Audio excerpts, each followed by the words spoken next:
Yeah, dude, so the thing I was going to ask you about is just kind of about your hopes and dreams. Hopes and dreams. Yeah, and how did you acquire your hopes and dreams, and what are you doing to work towards them? Boy, that's a good topic today. I think it's kind of a fun one. It's something that I think, I don't know, as an adult, sometimes you kind of like have laid down so many hopes and dreams from the past that you kind of stop hoping and dreaming. And it's like I remember when I turned 30, which was a while ago, as you can see from the gray and the beard now. But I remember when I turned 30, I went and I pulled out my dreams that I'd published like when I was 19 years old. I'd written them all down, like what do I want in 10 years or whatever. I pulled out my goals for 30, and I hadn't achieved any of them.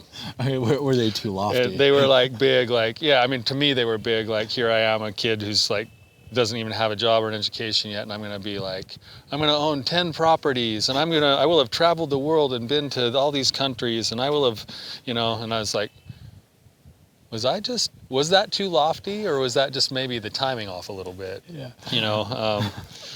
And I remember at age 30 kind of like almost getting depressed because I was like, I suck. Like, I'm been so unsuccessful with my life right now, and in some ways, I think I'm not alone in that people sort of like give up their dreams because they hate the feeling of disappointment when they don't achieve them.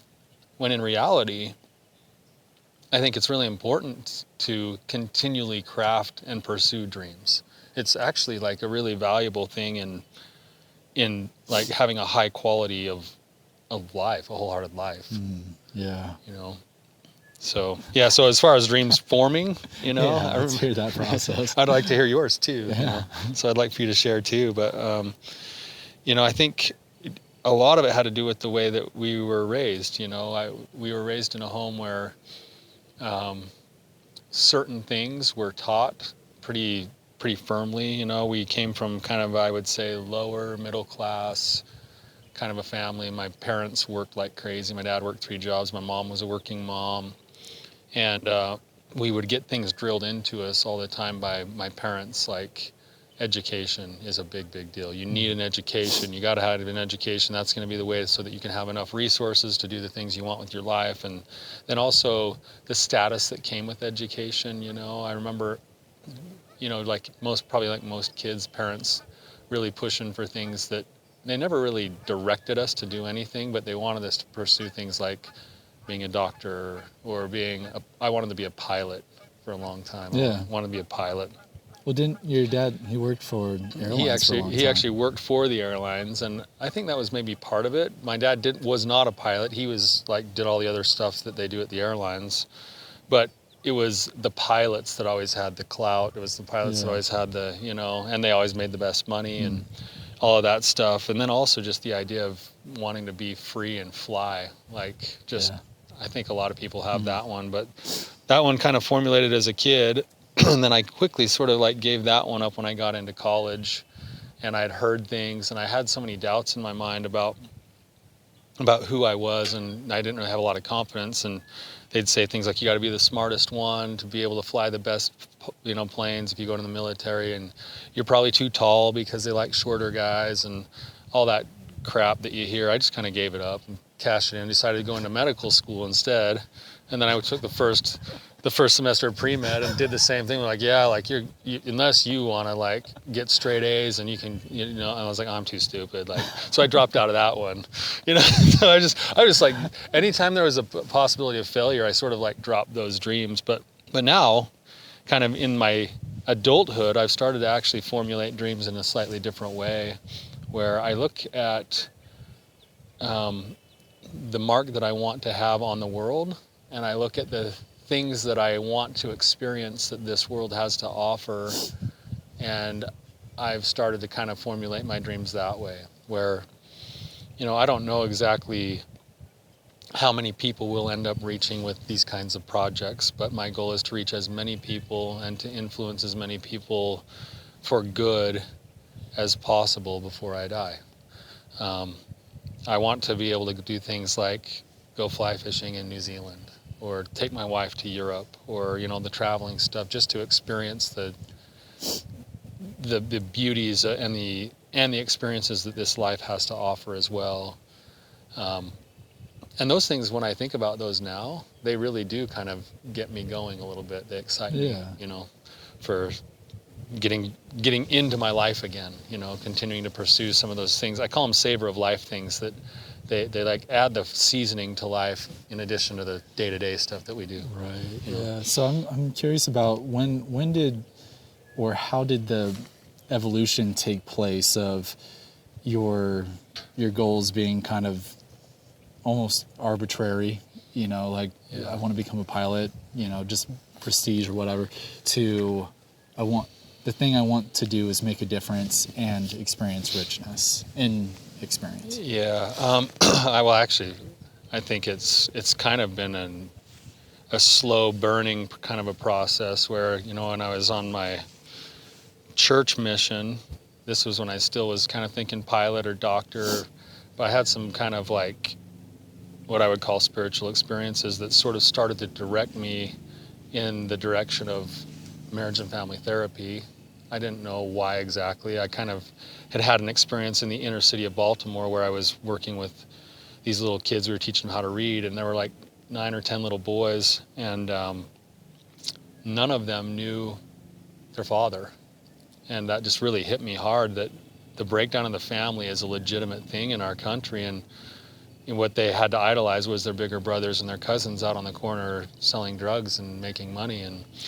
And so that coupled with some scriptures that I was reading one night kind of said, Tyler, you're going to be a teacher of some sort. I thought I'd be a marriage and family therapist. I thought that's what that scripture meant. So I went to marriage and family therapy school with the goal of becoming a college professor. And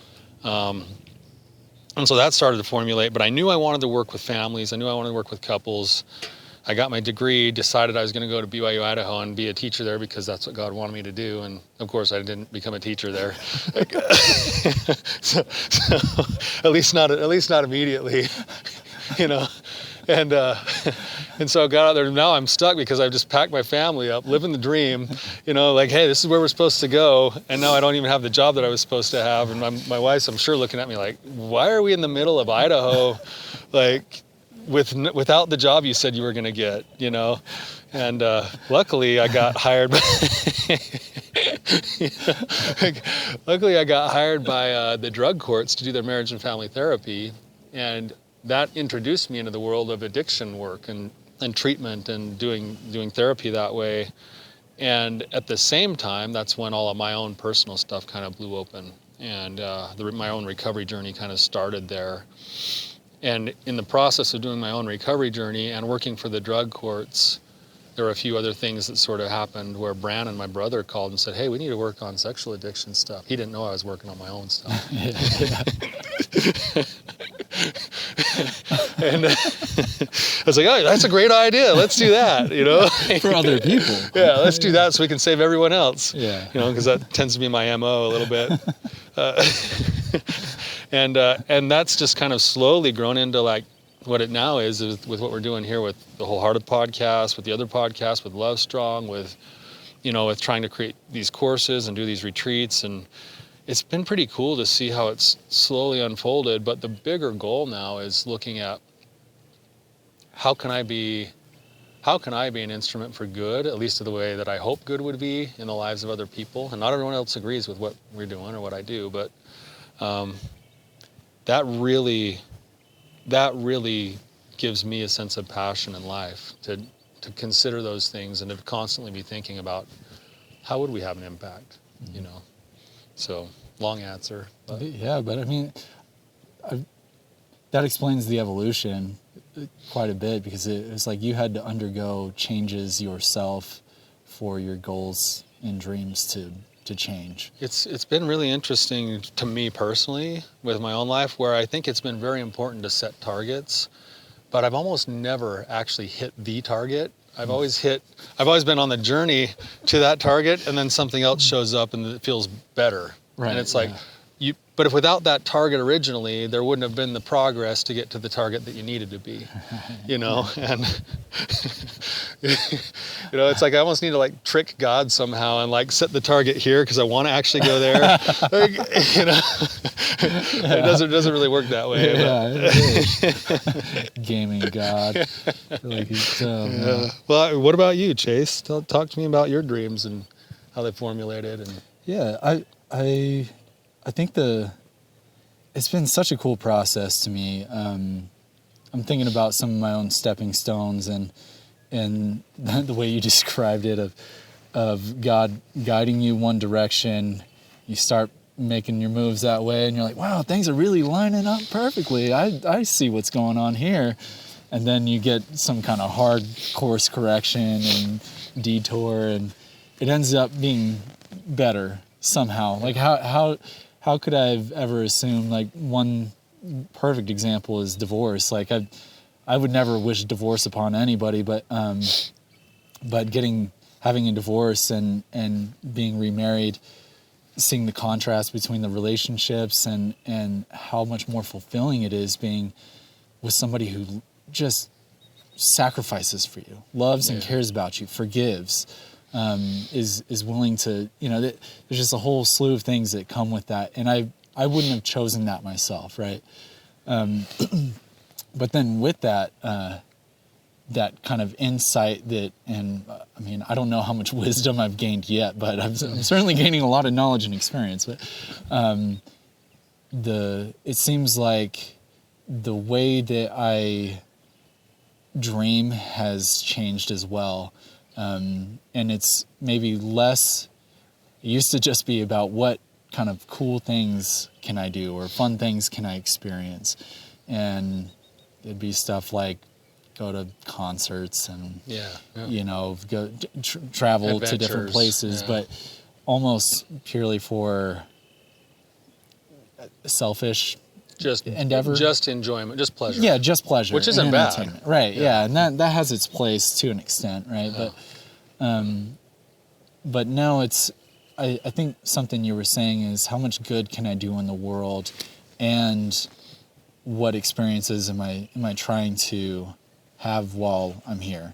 And if you can align those things and see where that, you know, that Venn diagram is, and that overlapping circle, it's like that's the sweet spot. And now I'm I think it's called ikigai, the Japanese term. Ikigai. Yeah, where your vocation, your career, your job opportunities, like all of these things, they have different kind of meanings and connotations, but where they line up in the center, that's where you want to be. It's called ikigai. Yeah, and you should look up.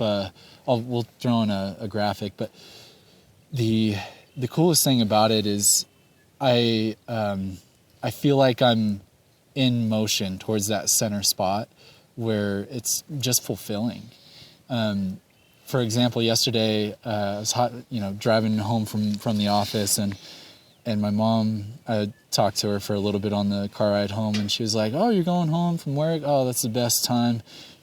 And in my mind, I was like, I actually really like my job. I was fine at work. Yeah. It was, and not just fine, but I liked it. Like, I enjoyed it. And, you know, granted, there's plenty of always something monotonous, terrible, whatever. Anytime we get a subpoena, I'm like, oh, damn it. I don't know what to do here. But yeah, at the same time, I recognize that the journey that I've been on in the past 5, 6, 7, however long, has been this refinement towards a fulfilling place of my work, you know, achieving my dreams and goals for me. Yeah. It's like, and I'm not necessarily thinking like about the goal or the dream. It's almost like I just keep on finding the passion and recognizing the times where it helps other people as well. Yeah. And yeah, so I mean, I know that's kind of wordy, but I think where it's led me is you and I get to work on some really fun stuff together. We get to be here on a beautiful morning doing this. Yeah, you know? we didn't see a llama this morning.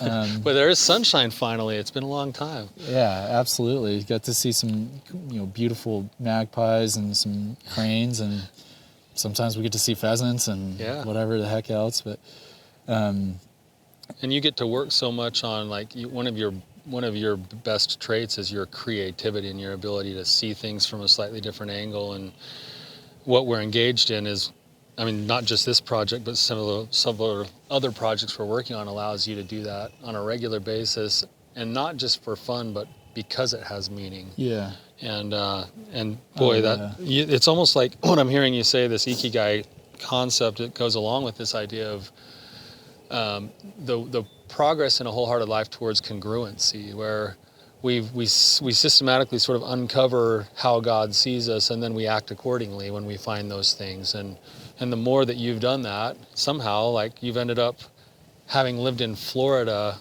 all the way over here into Utah and being a part of Love Strong, like how does that happen? Yeah, right. And yet it's systematically moved you in a form of congruency towards you using your passions, your talents, your gifts towards a cause that's actually really meaningful for you too. And when all those things come together, I mean, the dreams do come true. Yeah.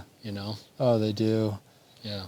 I just kind of last curiosities. What do you have any definitive? I mean, you mentioned fly fishing in New Zealand. Do you have any definitive bucket list items that you're like, oh, that would be so cool to experience?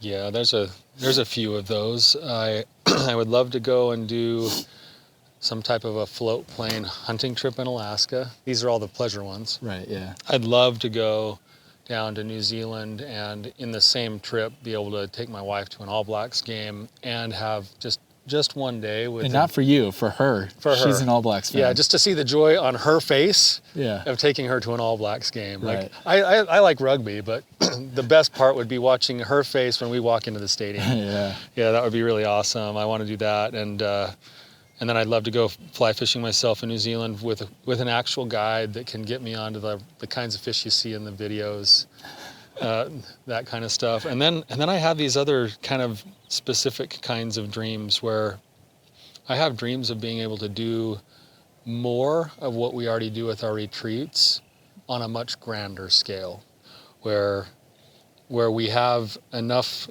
of a kind of a group following or platform, people that know what we're doing and like what we're doing, that we can go and do what we're doing at our retreats, but on steroids. Right, where the activities are like, where cost is not an option. Right, like, I would love to get to that point where where the world is our oyster. We could say, we're flying to this place and we're gonna do these activities, and we can do it. Yeah.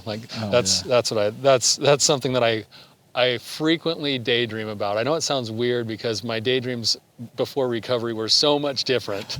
Like,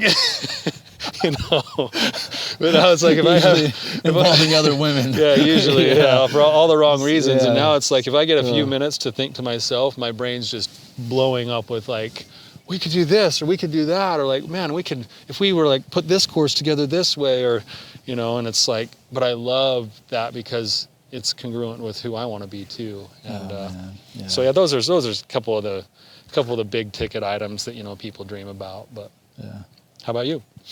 I'm kind of addicted to sunrises, and that's a lot of my dreams have revolved around watching a sunrise. So one of them is to watch a sunrise on Grand Teton. I think that'd be awesome. Be up there and see it just come over, Jackson and Jenny Lake and all, just that whole area would be stunning. Another one, it's actually not sunrise related, but Uncle Corey, he sent me a photo the other day of the Northern Lights. Oh yeah, that'd be awesome. Oh my goodness, it was mind-blowing. He said it was the best he's ever seen it, and I've looked at the picture again multiple times just because it blows my mind. It's stunning. That's cool. So I would love to go experience that somehow. Just a lot of it has to do with light and darkness and kind of art projects or scenes. But another one, the last one is one of my favorite artists. His name's James Terrell, and he bought a crater in Arizona called Rodin's Crater, and his whole process there is to highlight celestial events and celestial bodies, in the sky, and create a space that amplifies them somehow. It's pretty dang cool. Cool. Yeah. So anyway, You want to go to the crater? I want to go hit up. The I did not know that even existed. Yeah, So, yeah. that's cool. It's still not open to the public, but that's he's been working on it for years and years, and man, it looks cool. It's really cool. That's So, awesome, man. Yeah. There it is. Cool, man. Good one. All right.